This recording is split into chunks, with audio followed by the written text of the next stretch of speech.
আপুনি ভোট কেনেদৰে দিব লাগে জানেনে? চিন্তা নকৰিব, এই ভোটাৰ নিৰ্দেশকে আপোনাক সহায় কৰিব। মনত ৰাখিব, ভোটদান কৰিবলৈ ভোটাৰ তালিকাত আপোনাৰ নাম থকাটো বাধ্যতামূলক।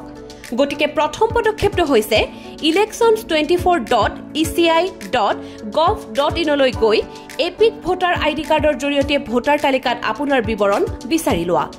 ভাষা বাছনি কৰক, আপোনাৰ এপিক নম্বৰ প্ৰবিষ্ট কৰক, আপোনাৰ ৰাজ্য বাছনি কৰক, কেপচা কোড প্ৰবিষ্ট কৰক আৰু সাৰ্চ বুটামত ক্লিক কৰক। মাত্ৰ কেইছেকেণ্ডমানৰ ভিতৰতে আপুনি ভোটাৰ তালিকাত আপোনাৰ নাম আৰু ভোট কেন্দ্ৰৰ বিৱৰণ অনুসন্ধান কৰিব পাৰিব।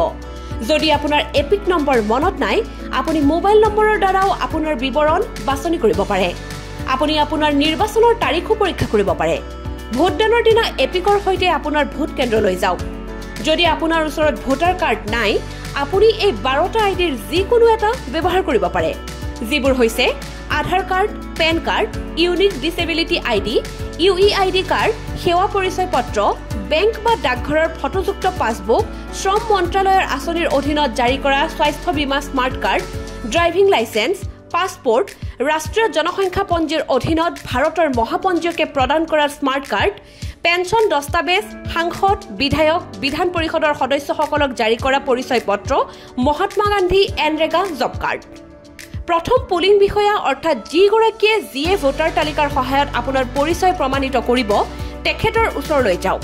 তাৰ পিছত দ্বিতীয় পুলিং বিষয়াৰ ওচৰলৈ যাওক, যি আপোনাৰ বাওঁ হাতৰ তৰ্জনী আঙুলিত ইনডেলিবল চিয়াহীৰে চিহ্নিত কৰিব। আপোনাক এখন স্লিপ দিব আৰু আপোনাৰ স্বাক্ষৰ ল'ব। তাৰ পিছত ইনডেলিবল চিয়াহী প্ৰমাণীকৰণ আৰু বেলট ইউনিটৰ সক্ৰিয়কৰণৰ বাবে তৃতীয় পুলিং বিষয়াৰ ওচৰলৈ যাওক। এতিয়া ভোটিং কম্পাৰ্টমেণ্টলৈ গৈ বেলট ইউনিটত আপোনাৰ পচন্দৰ প্ৰাৰ্থীৰ বাবে নীলা বুটামটো টিপক। ৰঙা লাইটৰ নিৰীক্ষণ কৰি আপোনাৰ পচন্দৰ প্ৰাৰ্থীক নিশ্চিত কৰক। ভিভিপেটৰ পৰা ওলোৱা ছপা কৰা স্লিপৰ সহায়ত আপোনাৰ ভোটৰ বিৱৰণ প্ৰমাণিত কৰক। ভিভিপেটৰ স্লিপত ক্ৰমিক নম্বৰ, প্ৰাৰ্থীৰ নাম আৰু প্ৰাৰ্থীৰ চিহ্ন থাকে। ভিভিপেট স্লিপ প্ৰায় 7 ছেকেণ্ডৰ বাবে ওলায়, স্বয়ংক্ৰিয়ভাৱে কাটি যায় আৰু বন্ধ কম্পাৰ্টমেণ্টৰ ভিতৰত পৰি যাব। নিয়ন্ত্ৰণ গোটৰ পৰা ওলোৱা এটা ডাঙৰ বিপ শব্দই সফল ভোটদান প্ৰক্ৰিয়া সমাপন নিশ্চিত কৰে।